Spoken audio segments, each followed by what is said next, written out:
নিজের উপরে নিজের এত রাগ হচ্ছে কি কইতাম তোমরা রে, তারপরেও তোমরার লগে কইতাছি নিজের উপরে রাগ উঠার কারণটা।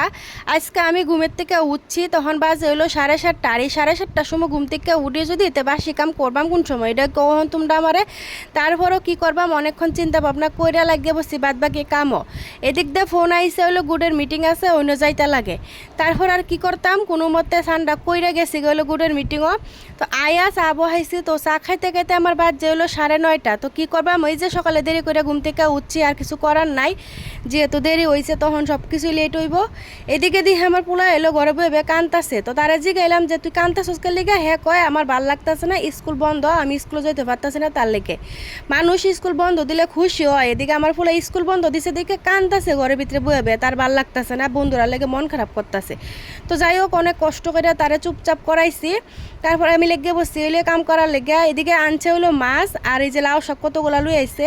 এই লাউ শাক কাটতে বইছি আমি, প্রায় 1.5 ঘন্টা লেগে গেছে আমার লাউ শাকটি কাটতে। এত লেট হইতাছে এমনি, তার মধ্যে আরও লাউ শাক লুই আইছে। তো যাই হোক কিছু করার নাই, এটি তো রাঁধুনি লাগবো, নাহলে তো নষ্ট হয়ে যাবো গা। তো এদিকে আমার রান্দাও শেষ। তারপরে আমি এই যে একটু ঘরগুলো একটু পরিষ্কার করে লইতেছি, এদিক দিয়ে রান্তাছি আর এদিক দিয়ে পরিষ্কার করতেছি। কি করবাম, কিছু করার নাই আজকে আর।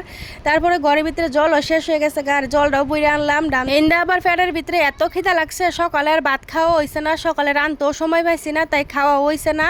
তারপর খাইতে খাইতে বাজ্যে গেছে বেলা 4টা। তো কিছুই করার নাই আজকে আর কি